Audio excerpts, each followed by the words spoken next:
Greetings on whatever level and what all the different forms that we can connect and share. It is as if we can speak and hear simultaneously, listen and exchange without interruption, that all can go on together and nobody has to stand in line behind anyone else. It is a sense of togetherness without getting congested at all, and a feeling of flow that allows us to be part of something that is ongoing. It takes this form and in this way at this moment, but it is constant, it's continuous, and we are always in touch. We've never been cast out of heaven, and we are always within the theme of the frequency of our soul. And we are, in a way, not an attachment, we are within a free association of a network of belonging. And according to our state of receptivity and according to the frequency of our own attunement in a being, so the lights are never off and it is always continuous. I'm conditioned to times and places and measurements and volumes and so on. And yet everything is continuously present, so that it is as if from in a spiritual way, we are organized so that our human, rational and intellectual level can be content, if you like, or can be comforted. But the sense of being in the constant presence is quite a remarkable, I could say, kind of remarkable imaginative experience. Gradually, our lives are more within the immediate of whatever is relevant. And in a strange way, we are all separated and all together. We are in the midst of our own confusion and also within the complete pure clarity. And it is somehow has to be, what do we say, downloaded. It has to be brought into an everyday state for the everyday world. Now, that's not to make it less or more. It's just being able to live simultaneously on different levels and not being disoriented by the change of emphasis between one aspect or another, and also not to be confused either by whatever it is that we call karma and the way in which everything works better or worse on any occasion. I love the idea of a school to train and to encourage and to support us. We all belong to the inner school. Perhaps within our everyday ego and human temperament, this always needs to be reconnected or reminded. In a way, it's good to say our prayers so that it's like making a telephone call, and it's linked. It's a communication, but the communion is never diminished or lost at all. It can be emphasized or not according to, we could say, the point of peace within our center. So what I enjoy is that from the different schools of thought and for the different therapeutic avenues, there are always ways of diagnosing and assessing the situation that presents itself. Medically, we can diagnose disease and stages of health and prescribe accordingly or describe accordingly. But then homeopathically, we look for a certain drug picture in a way. We look for the symptoms that describe the remedy. And then in Chinese medicine, so we're working with the meridians and the whole flow between all the different organs and structures and systems. So all of these, and then if we go into psychoanalysis, so we're looking at another way of drawing into the picture. Now, in one way, we might be working with a sense of professional authority to try and tell the person what is happening. What interests us at this particular point is how to encourage the conversation from within the client about themselves and to themselves. The less we interfere, the better. The more we can work with questions that come out of observations. And then these observational requests, if you like, allow the client or the individual to reflect upon themselves. Now, the reflection does not have to reach some remarkable conclusion. We're setting into circulation the process of healing, which has brought them and us together in the first place. And so the very nature of their presenting patterns and symptoms is a state of asking. Now, wherever we look, we will see a reflection of ourselves within the universe around us. It is not that the universe is going to be different for anyone else, in fact, but the way in which we appreciate it and we reflect upon it, or it impacts within us. So that actually describes a story. And we're interested then in talking not about symptoms of health and disease or problems that are psychological or psychic or anything, but just to look at a story of a process of experiencing life and to enjoy, in a way, in parenthesis, but to enjoy the sense both of self-discovery or self-reflection, and also then to appreciate that the healing is through circulation, and it is through, in a way, it is through translation, it's through association, and then it is through a form of renewal, really. It's always a sense of renewal. And renewal is so we can call it healing, but I like the idea of the sense of becoming more whole within the light of what is now more visible. And perhaps the word healing could be replaced more by just becoming more whole and more complete within the moment of our state of asking. Now, our life links to the lives of all those with whom we are in some form or another connected. And so we're always speaking about ourselves in the plural. We belong to the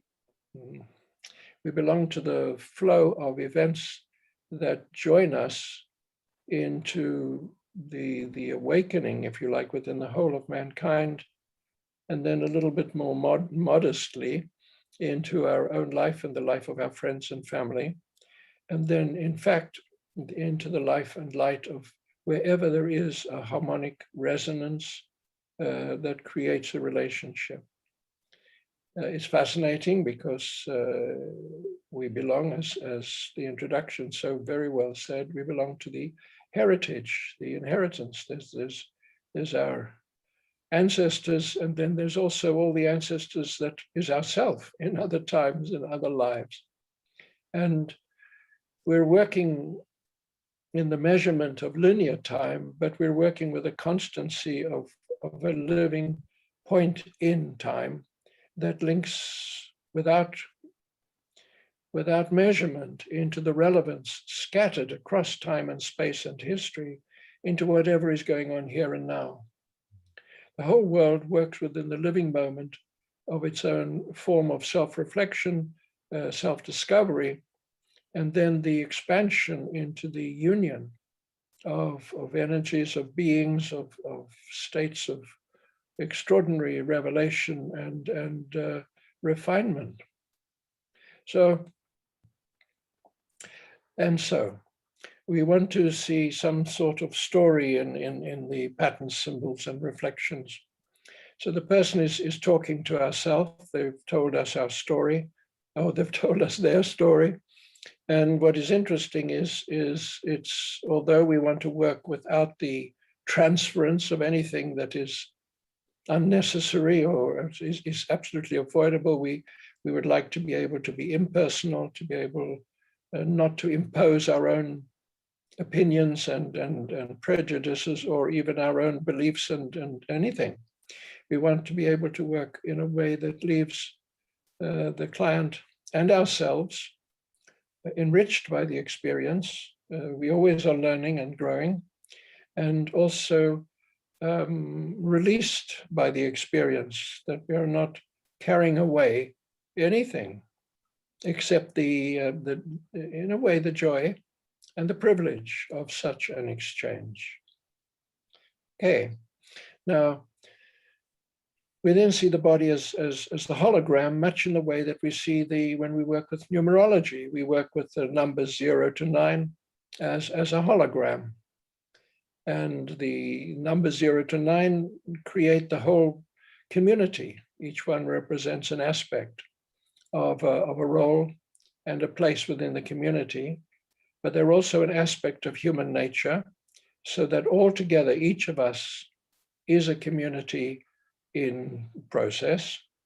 And then we find within this our place in life, and the very nature of our symptoms is a community of symptoms as well.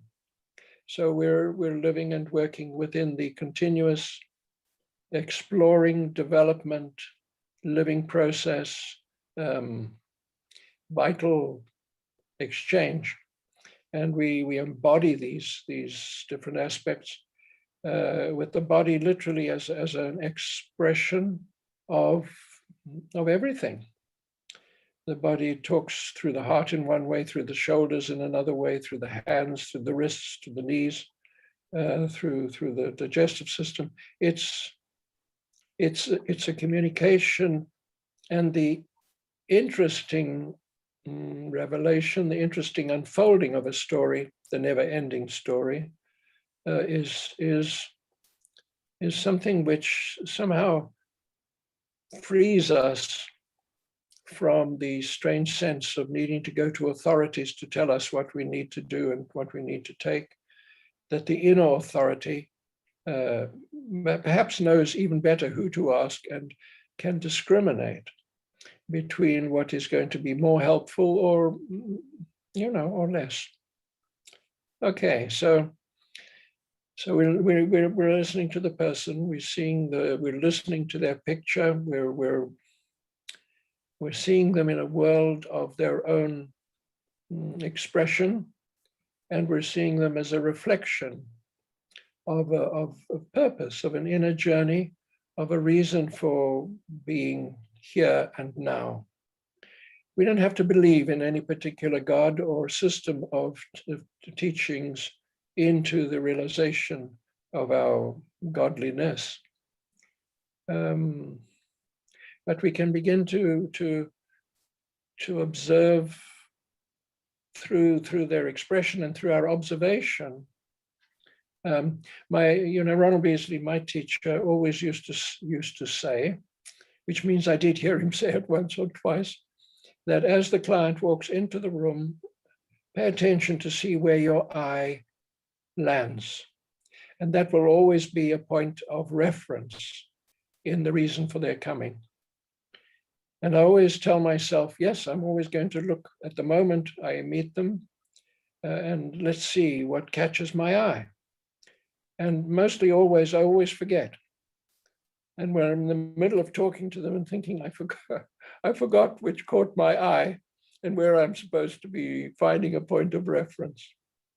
I think we can work with this retrospectively, as it were. As soon as we recollect the moment that has passed, we can see in this moment what catches our eye, and so on and so on. Now, if we're looking at them, we want to see through the body what is going on, where their symptoms are, and so on. Now, in one way, we're working with different realms of time, and through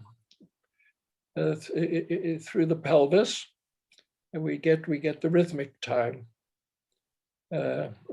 actually through the pelvis, we get instinctive time, actually. We get the sense of being in touch with our guidance system psychically.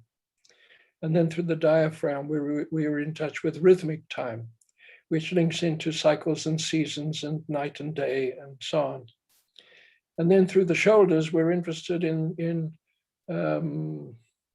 the time of duality, of male and female. And we're constantly in the process of having to be more emissive or more receptive. And we're always shifting, not in our gender, but in our attitudes and in our be able to appreciate or express. And so that's very much through the shoulders. And then through the brain, in a way that we call it the still point in the brain, we've got the point of balance, the still point that unites all the other aspects of time on a good day into the living moment. And it's not that we have to remember all of this, but we just have as a reference in our peripheral reflection. Now, also, if we observe them, we're working with the balance, what do we call it? The still point balance. We call it the point of a very finite equilibrium between heaven and earth. And in a way, the body should be constantly at that point of reference between the attraction to the sun and the attraction to the center of the earth, which is the balance between the also the centripetal and the centrifugal forces. We're pulled towards a central point and we're dispersed away into space.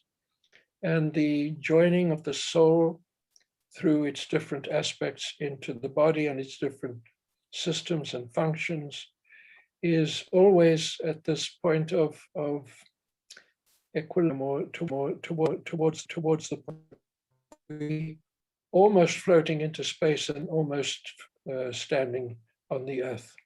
It's almost as if we float. And so a friend of mine, Lila Beck, who was had a very beautiful insight, always said that where the Christ or the Buddha or Muhammad or Krishna or Moses walked on the earth, they left a golden footprint.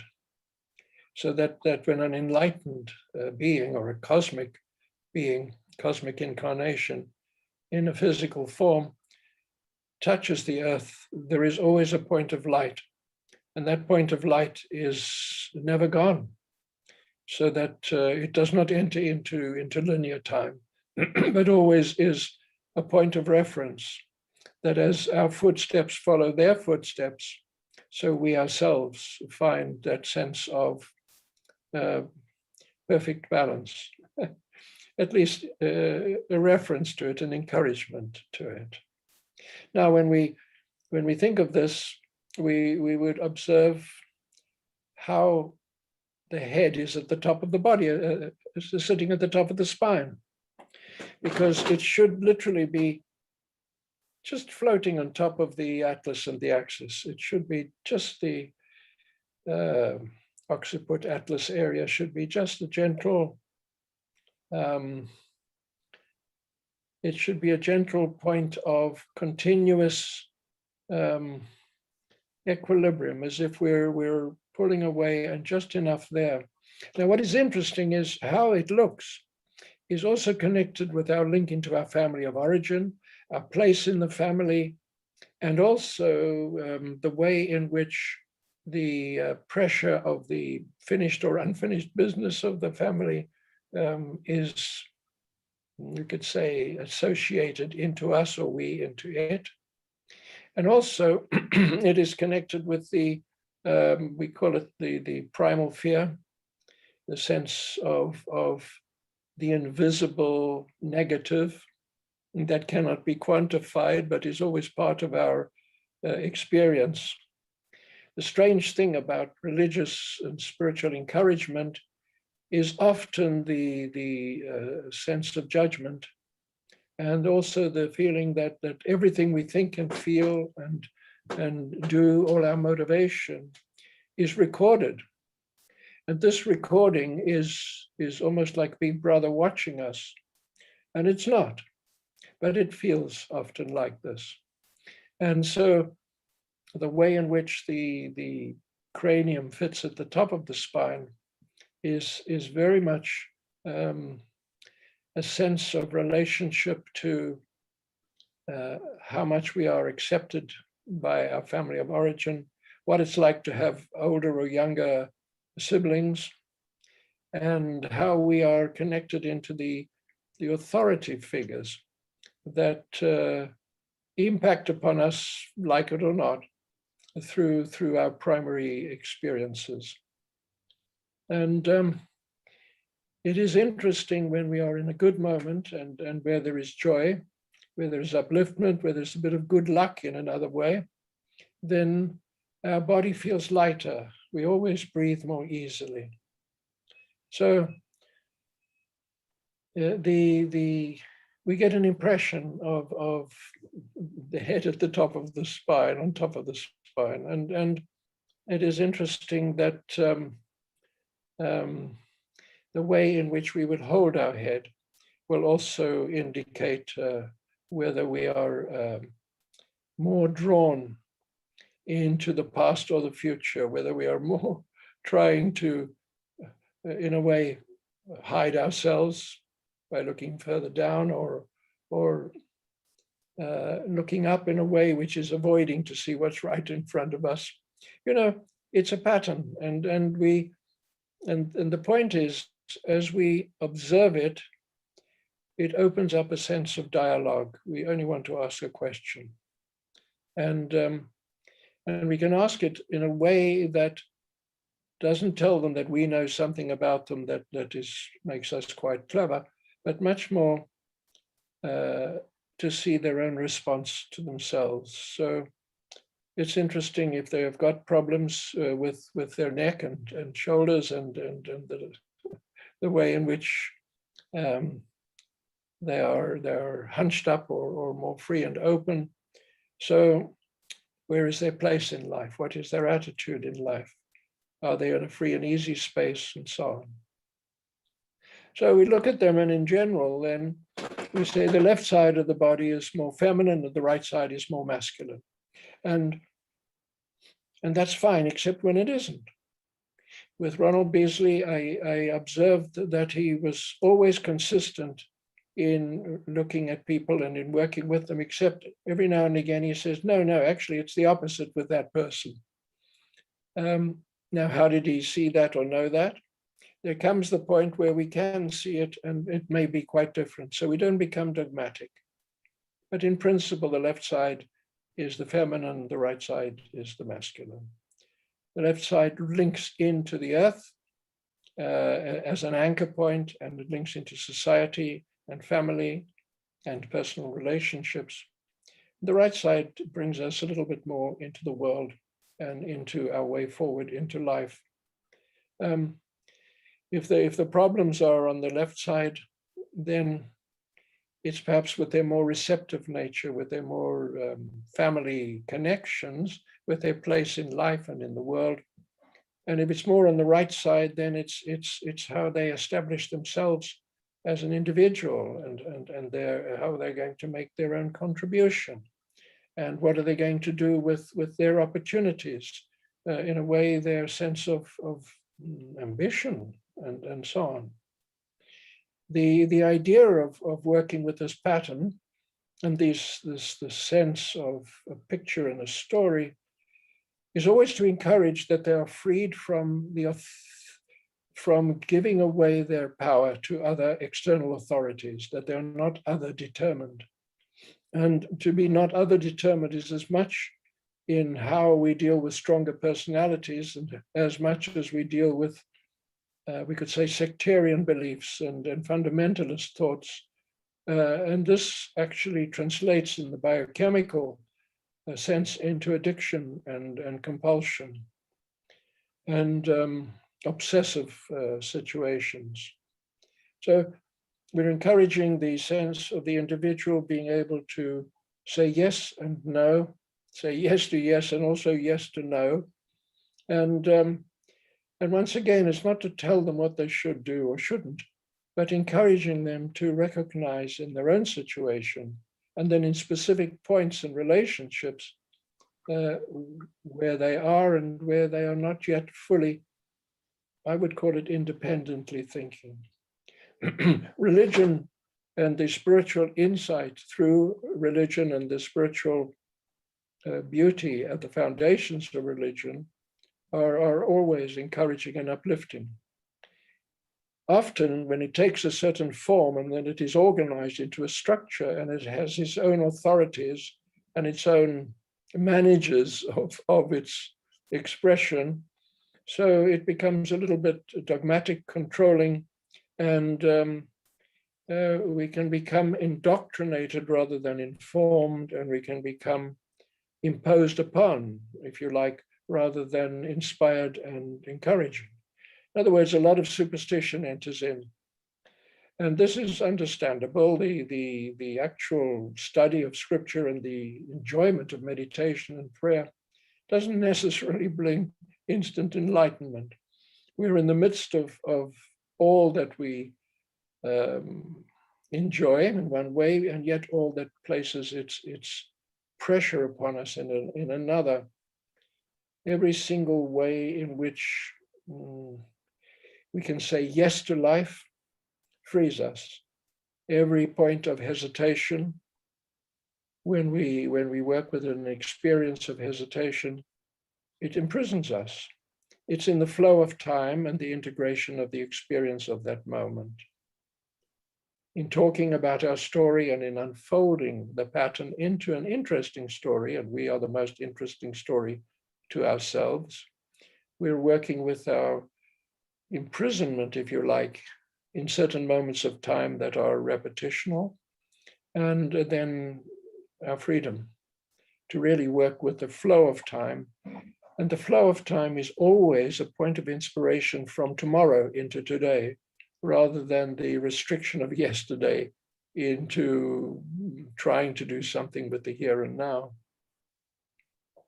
So we want to look at them, and then we say, if we look at the, if you like, through the pelvis, at the points are much more in that area, we're working with instinctive time. And instinctive time is always trying to live life in the moment, and also to be able to deal with in a way, politics, economics, world epidemics, and how we deal instinctively with authorities, and how we also work within the hierarchy of those personalities within which we can function constructively and freely, or with whom we always seem to have some contretemps, we have some difficulty. And then when we work with the rhythmic, the diaphragm and the rhythmic breathing, it's not so easy to live with a rhythm when we have to go to work at 8 or 9 o'clock every morning, or to live within a rhythm where we have young children who are waking up at all hours of the day and night, or when we're under enormous economic pressure, and or we live within a society where we may not be in a good place. We may be within a minority community, all of these things. Now, none of this is accidental. There is a purpose within it all, but it doesn't always help to know that it's not accidental. It's more to join it into the story and to see what happens in a way. To say to ourselves, this is all within a purpose, it all belongs to some inner meaning, is also to say, come on, I'm asking the universe, and whoever in the universe can speak on my behalf for it, to encourage me in some way. We really just need a little encouragement. So it's almost as if when the client sits down or contacts us in some form, our immediate response is to say, I see you well and I see you perfect. What's wrong? I see you well and I see you perfect. It's not so important to tell them what's wrong with them. There's lots of other experts to tell them in their different disciplines, and fine. But we would like to see what is in the process of becoming more right, or what is in the potential of contributing to their self-rightingness. And so then we look, we see the head on top of the shoulders, and we get a sense of something. And we look at the body itself, and we see, is it more on the right side and more on the left? And we look to see the diaphragm, the shoulders, or how scattered are they in time? How much are they more central? And then we say, okay, so everything in the body represents something. What could it represent? You know, the way that an accident happens tells a story. The accident actually, the way that it happens fulfills the purpose of the accident. It doesn't happen and then afterwards we try to find out what went wrong, although that's often how it happens. If it affects the left shoulder and the right hip and the left ankle and the digestive system or the lungs, these always tell us a certain story of why it happened in that form and in that way. Why it happened at that time is also interesting, because often when something happens that is quite significant, it has an impact. We live within the, you know, we celebrate our date de naissance, we celebrate our special days in our lives. And in the subconscious sense and the many life sense, there are anniversaries of whatever happened coming up again, literally to the day, the hour, in all sorts of ways which are fascinating and interesting to hear about in somebody else's life, not always so enjoyable in our own. But the sense of the anniversary is always there. It's recurring in sometimes in 3 weeks or 3 months or 6 weeks or six. It comes after 600 years, it can come through. Now, just opening our mind to this already begins to free the sense of negative karma, if you like, punishment, or I'm suffering from my own sins and historical misdemeanors. Honestly, that needs to be dissolved as soon as possible. I've tried for years, it doesn't dissolve completely. And but nevertheless, and so, you know, when we come to the neck, if ever you've taken an interest in the French Revolution, you might find that one of the of trying to get rid of people is to separate the body. It doesn't separate the soul at all from anything, and we just are. It just frees up an incarnation. It's in a way it's unnecessary. But if you've ever had your head removed, you may find that you need some good craniosacral work sometimes, and some good osteopathic and soft tissue work. And we tend to have problems where we have had accidents, collisions, and executions in other times. We've got to look at it with a sense of humor, because it finished us off and here we are. It was a time in history which often we belong to through the deep subconscious. We belong to it through our astral body, we say. It belongs very much through collective memory. Whatever happened to us usually didn't just happen to us. It happened to us within a group. It happened to us within a state of challenge and a state also of often quite revolutionary transition. And what happened at one level in a very crude and a very brutal form, at the next time we begin to look at it and the anniversary comes through, it can come into a higher octave of that form. The higher octave of brutality is healing, really. It's good medicine. Who make the best orthopedic surgeons? Who make the best ophthalmic surgeons? Who make the best everything? If in one life they have cut them to pieces, who is putting them together now? And I often wonder who are the best architects and who were the ones who burnt all the cities to nothing in the past and so on. Now that may be a little exaggerated or it may not.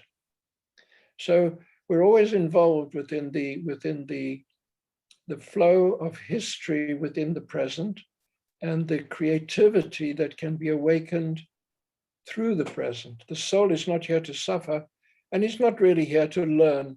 It's here to express and create. The learning is the impulse of creativity and action. It's not a passive accumulation of information or in just learning new skills, because usually the new skills are old skills, but brought into a higher octave and awakened in a form in which perhaps takes it further on than ever in the past. Nothing is left behind and nothing is left to chance. And yet it seems to happen accidentally, and we're in the middle of, of the way we are. So we see the left side, the right side of the body. We see in a little way the link to instinctive time, rhythmic time, and the seasons. We link to the duality of masculine and feminine, and we link to the sense of the living moment, where in a way we are here now, or we are over preoccupied with something that could be or might have been or is going to be. Now, it's only to set this into conversation. The conversation will awaken self-diagnosis and self-description, self-investigation and discovery. And with this, then, if we do use any form of medication, homeopathic, herbal, if we work with needles, if we work with touch for health, if we work with anything, all of this will be more responsive through the dialogue and through the self-dialogue. Now, when we look at the shoulders, it's interesting, that on the left shoulder usually is the connection to our families of origin, our heritage, actually. And in a way, when we talk of our families of origins, we're also then talking about our lineage, the male lineage, the female lineage. And it is interesting that it is not just the sins of the last, that goes to the next 7 generations and so on. The sins of the fathers will be visited upon the next generations. That's very incomplete. It's also the virtues of any generation will be visited onto the next 7 generations. And within the history of our families, although we might have alcoholism and crime and all kinds of activities which are not particularly wholesome or good, there is so much self-sacrifice and so much contributions for the benefit and the work of others. There is so much dedication that in itself may not seem to have added up to very much at their time. It is a quality of virtue, it is a spiritual strength that does come through, and it is in us.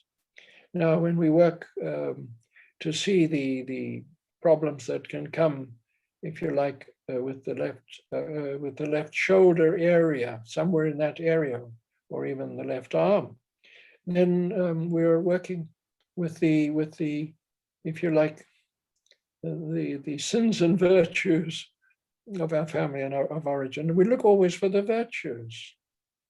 There's everybody's secrets are the same as everybody else's, except they're all secret, and except they're all the same.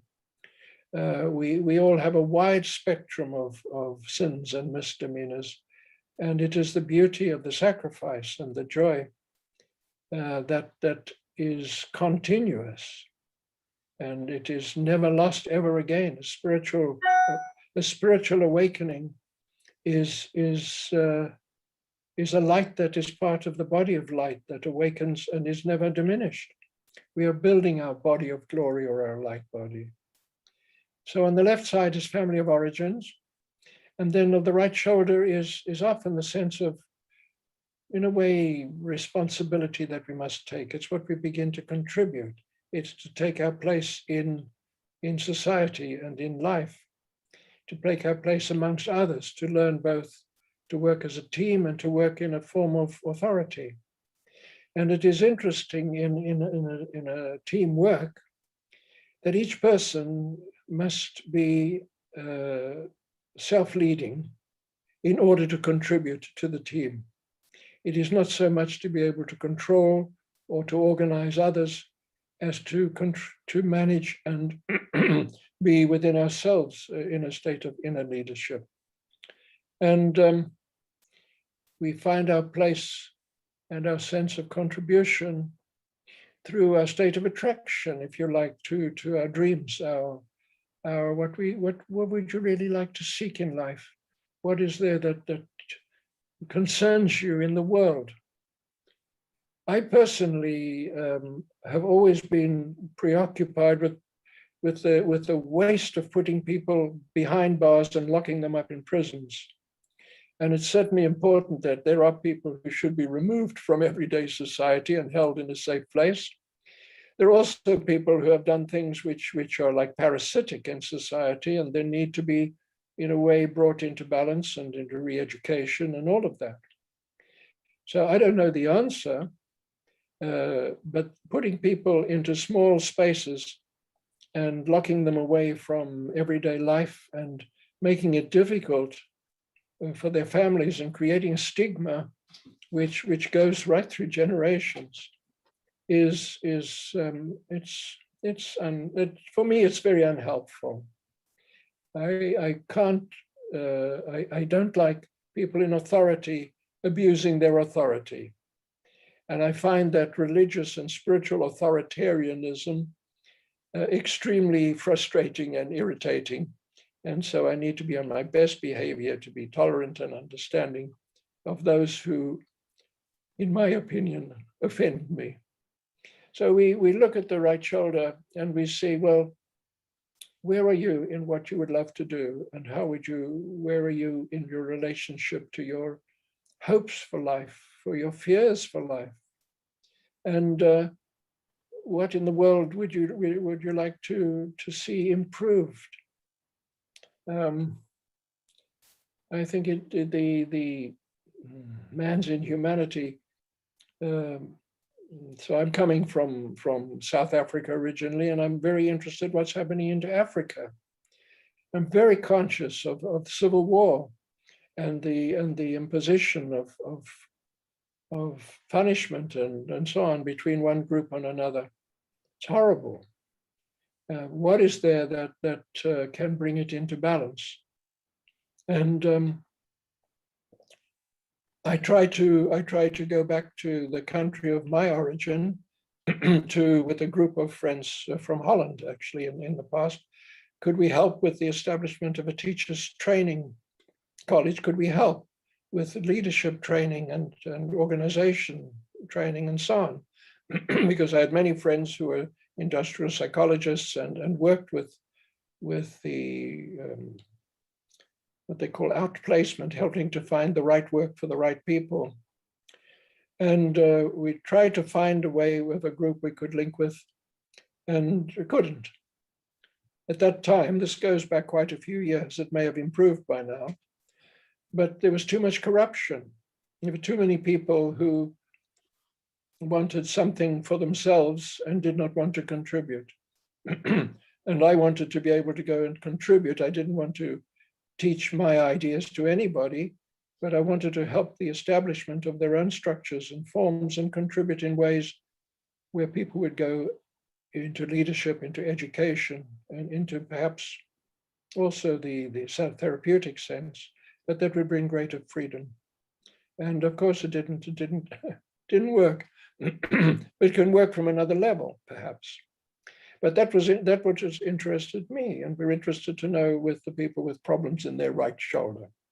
With the left shoulder, we want to know a bit more about their family of origin and their place and who's who. With the position of the cranium on top of the spine, we want to know their place in the family and their sense of relationship to existential anxiety and fear, and the sense also of feeling more stuck in the past or in the future. It opens up the conversation. The answers are whatever they are. It doesn't matter what they come up with, so long as it begins to reflect and to appreciate a little more within themselves. Now, if we go also into the left arm and the right arm, the one is, we say, if they are right-handed, it's to do with giving, and if they're left-handed, it's to do with receiving. If they're left-handed, if they're right-handed, the right arm is giving and the left hand is receiving, and the opposite if they are left-handed. Now, what does it mean to give and to receive, And also it means also of a sense of how much can we literally accept? How much can we accept easily and freely? And also, how much do we have to hold on to and we can't let go? It's interesting when we look at the wrists and the problems in the wrists, because it's such a lot to do with in a way expressing with confidence, receiving with gratitude, if you like, receiving with a sense of appreciation. Because if we're giving with confidence, we're going to receive with appreciation, and this happens then virtually instinctively. But with the elbows, it's often it's to do with attachments, and we hold on to people. With the left elbow, it's often to do with those that we can't quite let go of, and with the right elbow, it's to do with those that we can't really connect with very well, and we reject them. The strange thing is that there are certain people who affect us with their personality and our personality. Perhaps we affect them too, but it's more that they affect us. And then we try to get away from them, and you can leave the country, you can leave the town, you can go all sorts of other places, and they all somehow reincarnate within the environment of wherever we find ourselves. The personalities are in everybody, and we are attracted to each other.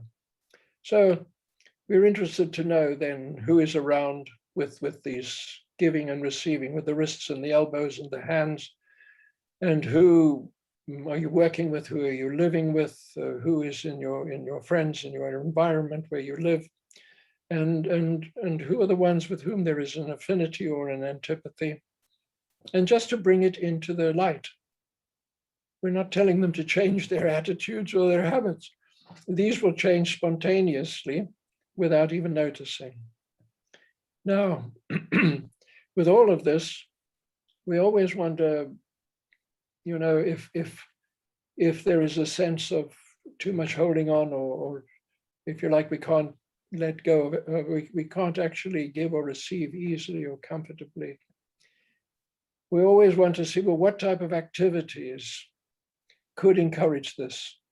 What can we pick up? What can we let go?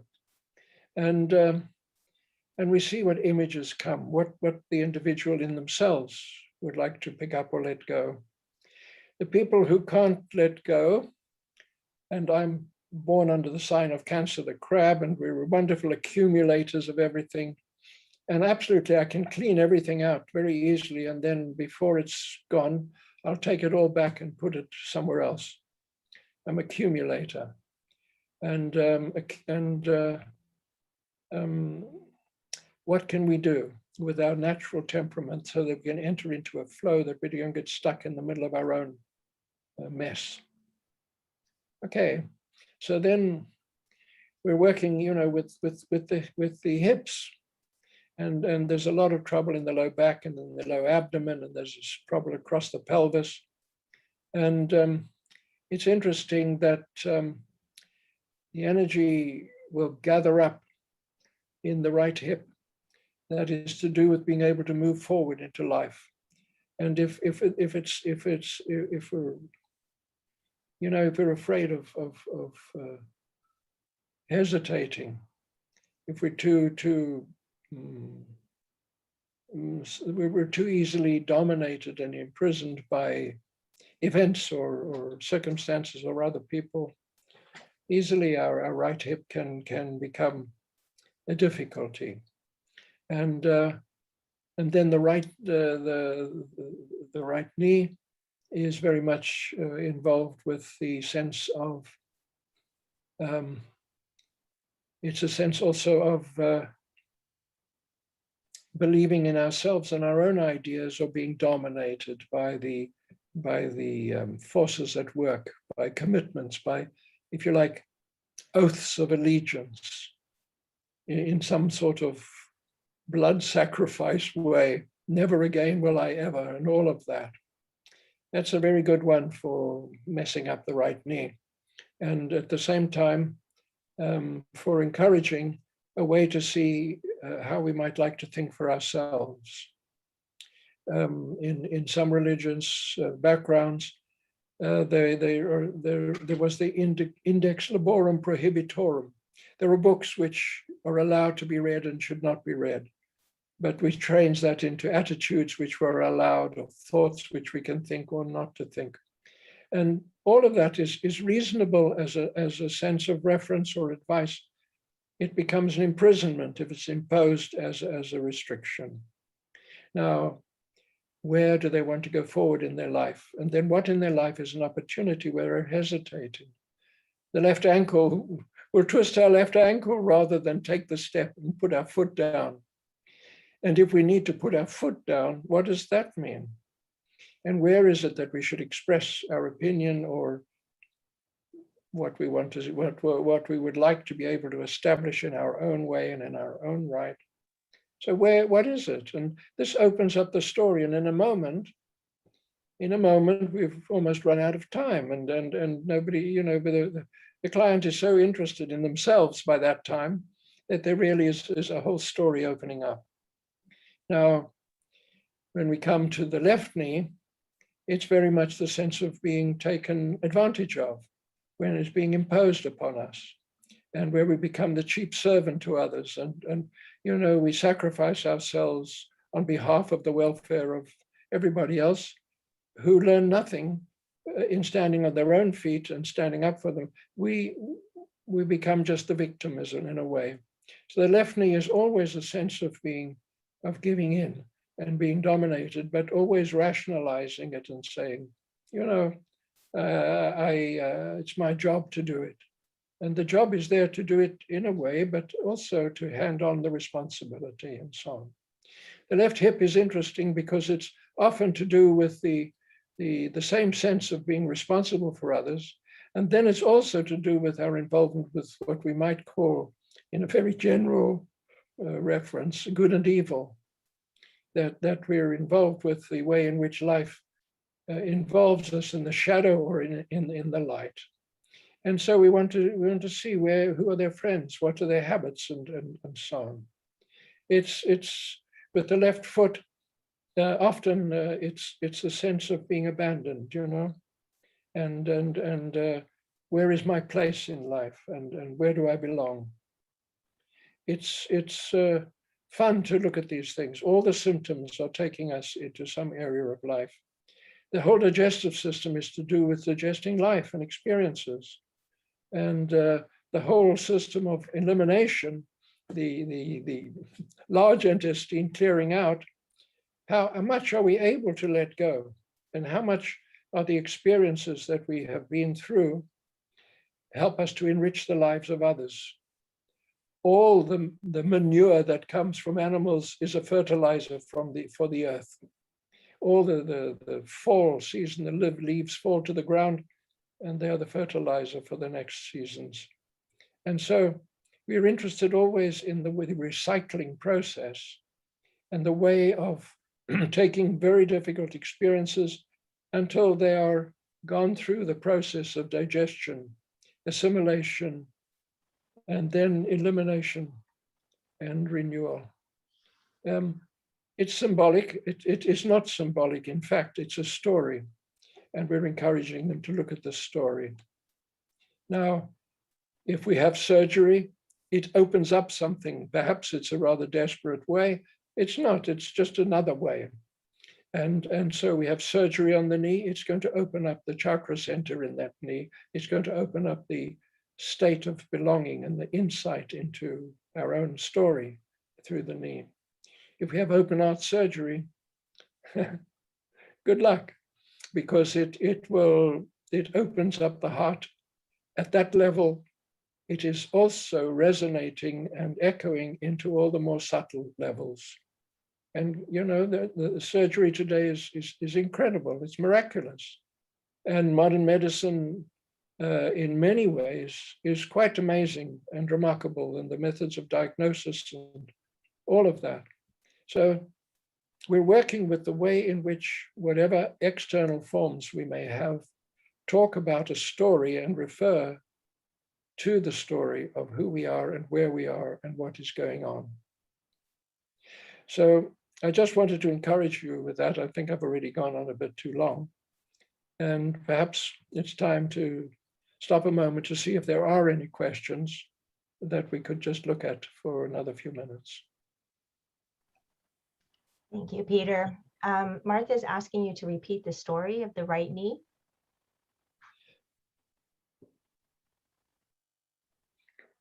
Are you talking about the Inquisition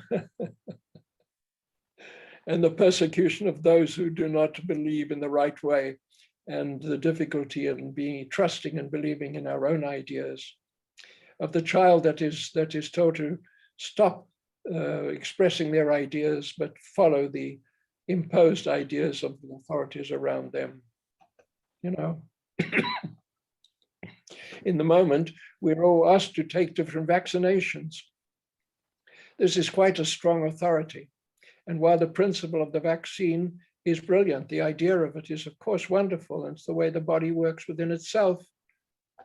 How can we be encouraged if we are ordered and untold, and so on? How do we unfold the value of it?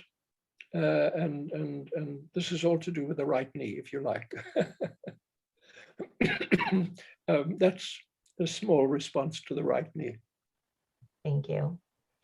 Another one here, it's not really a question, but more of a comment from Barbara. Our wounds are the places where the light gets in. Can you ask that again, please? Says the wounds are the places where the light gets in. Oh, yes, yes. You know, the sacred wounds and the body of the Christ. And there are also sacred wounds, in some sense, directly or symbolically, with all the great cosmic teachers. Always it is a sacred wound is to take the problems around us onto ourselves in order to save the lives of others, or in order to help those around us. A child will often get sick in order to bring light into the family, And often within the pattern that is presented to us, there is a family question that is being dramatized through the symptoms of the individual. So it's quite interesting to look at it in that way. The surgery is always an opening up, potentially. The invisible world is always present in the surgery, and the spiritual surgeons are always there to make use of the opportunity. And while the person, if there is a narcosis, while they're under anesthetic, lots of other things can happen. We don't know about them in our rational mind, but it will come through on a good day when we are a little bit more receptive. the value of surgery can be encouraged to be seen in this light. A wound of whatever form and however it happens is a potential entry point for light, yes.